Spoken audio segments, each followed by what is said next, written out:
Okay, let's be real for a second. Have you noticed how expensive pizza night has gotten? I mean, for decades, it was the king of cheap, easy meals, the absolute go-to.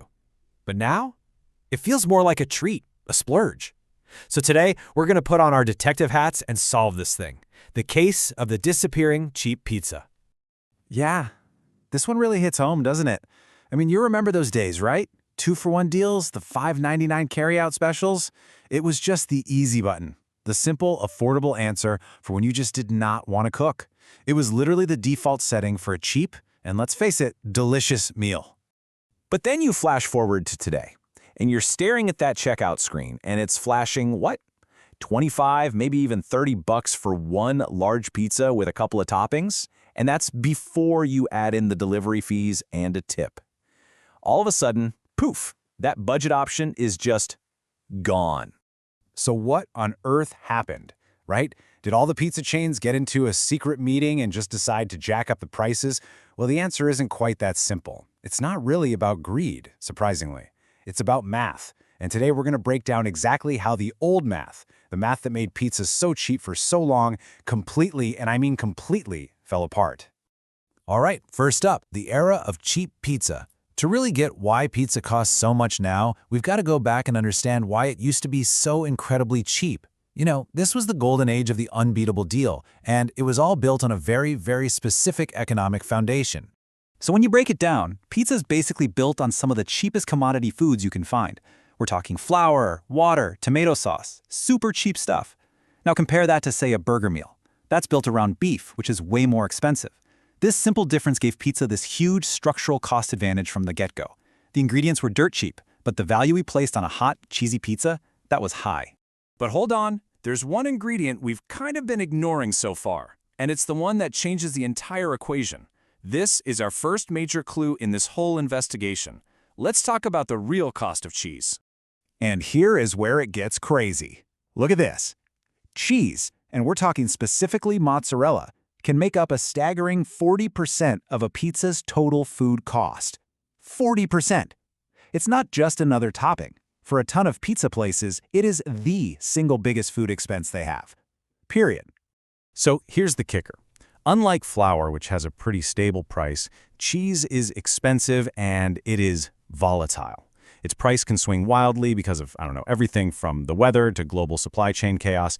And as a pizza place, you can't just skimp on it, right? We notice immediately when they're stingy with the cheese. So the chains are stuck with this really tough choice. Either they eat the rising costs and lose money, or they have to pass that cost on to us.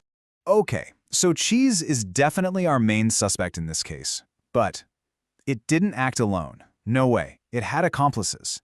Let's dig into the other compounding factors. We're talking labor, logistics, and all those sneaky fees that pile up right at the end of your order. I mean, just think about it for a second. A pizza doesn't magically make itself. A real person has to stretch that dough, slather on the sauce, sprinkle the toppings just right, keep an eye on the oven, and box it all up. With minimum wages going up and a really competitive job market, that labor cost has been climbing steadily for years. And guess where that cost has to go? Yep, it gets factored into the price of every single pizza. And then there's delivery. You know, it used to be so simple. It was almost charming. You'd call the shop, and their own driver, in their own car, would bring it right to your door for a small, totally predictable fee. For the pizza chain, it was a cost they could handle because, hey, it meant more orders. But then, well, everything changed. Yeah, the arrival of all those third-party delivery apps just completely blew up the old model. These apps can take a massive 30% commission right off the top from the restaurant. So for a pizza place to just break even on that $25 order you just placed, they have to raise their prices. A lot.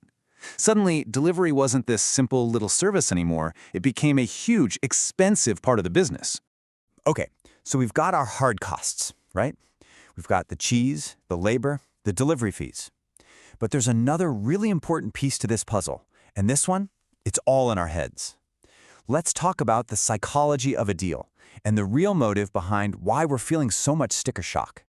Think about it like this. For decades, the big pizza chains literally trained us. They didn't sell pizza at its menu price. They sold us on deals. The menu might say $15.99, but we all knew the secret handshake, right? We knew how to get that pizza for $7.99 with a coupon from the mail. The problem is, as all their costs started to go up, those crazy deep discounts just weren't sustainable anymore. So when the deals started to dry up and we suddenly had to pay something closer to the real menu price, it felt like the price had doubled overnight, even though it kind of hadn't. So, let's bring all these clues together and finally close this case.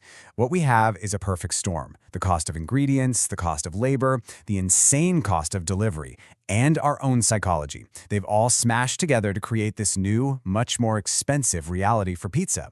This is pizza's new normal. And in today's world where we're all watching our wallets a little more closely, pizza has a whole new set of competitors. It's not just competing with the other pizza place down the street anymore. Oh no, it's competing with everything. It's competing with that high-quality frozen pizza from the grocery store. It's competing with the legendary Costco food court pizza. It's competing with a burrito bowl from Chipotle, or meal kits, or literally anything else on those delivery apps. Just being cheap isn't a guaranteed win for pizza anymore. And this all leads us to our final verdict in this case. That whole era of the ultra-cheap pizza, that wasn't the norm. It was the exception. It was this weird economic anomaly, a perfect storm of cheap ingredients, cheap labor, and a super simple delivery model. It allowed for prices that, let's be honest, were probably never sustainable in the long run. So what we're seeing right now, it might not be pizza becoming expensive. This might just be the price of pizza returning to normal. It's correcting to what it really should have cost all along. Today's prices are a much more accurate reflection of the true cost of that quality cheese, the human labor, and the incredibly complex logistics of getting that hot, amazing pizza to your front door. So the case is officially closed. The math that made the era of ultra-cheap pizza possible has fundamentally and probably permanently changed. But that leaves us with one last really interesting question to chew on. At what price point does pizza stop feeling like the default family meal for you?